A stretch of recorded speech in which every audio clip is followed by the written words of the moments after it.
Naku po, mukhang may balak si Kuya. Ay, hinubaran. Pak! Nakailag. Iba ang natamaan.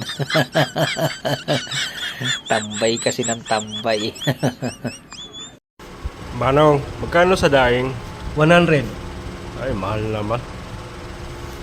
Pogi, magkano yung daing mo? 50. Pabili. Oh, sabi mo, 100. Ano ba sabi mo? Manong, O ikaw, ano sabi mo? Pogi. O di ba ang layo ng diferensya? Hala, napalik na. Hala, halik ulit. Surti, nakadalawa.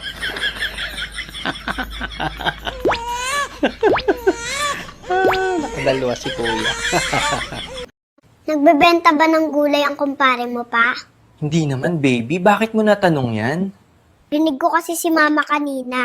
Sabi niya, pare, ang laki at ang sarap naman ng talong mo. Sinabi ng mama mo yun? Sibisihan ng dalawa. Hala, kidulat. Hala. Tumalon. Tumalon ng dalawa. Sa gulat. Ang lakas ng trip ni Kuya. Ipinako ang tsinelas ni Kuya. Oh. Bising-bising katatawag. Ayun, taob. Walang kamalay-malay. Napagtripan. Ma, nag-practice po ba ng boxing si Papa kagabi? Hindi naman anak. Bakit mo natanong yan?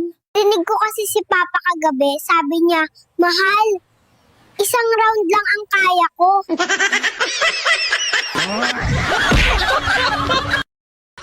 Simisilip si Kuya.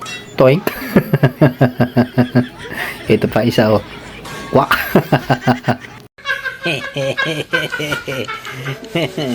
Sumilip ka rin eh. Tinamaan ka tuloy. Malala. Ang saya naman ang dalawang magkaibigan na to. Nga.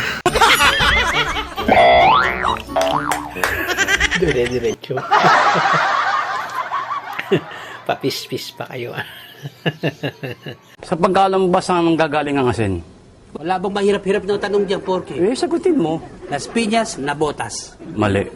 Porky naman. Diyan ang gagaling ang asin natin. Mali nga eh. Hindi ron. Hindi ron. Alright, kung hindi yun, saan? Tanungin kita. Paano nagluluto yung misis mo saan kumukuha ng asin? Garapon. Mismo!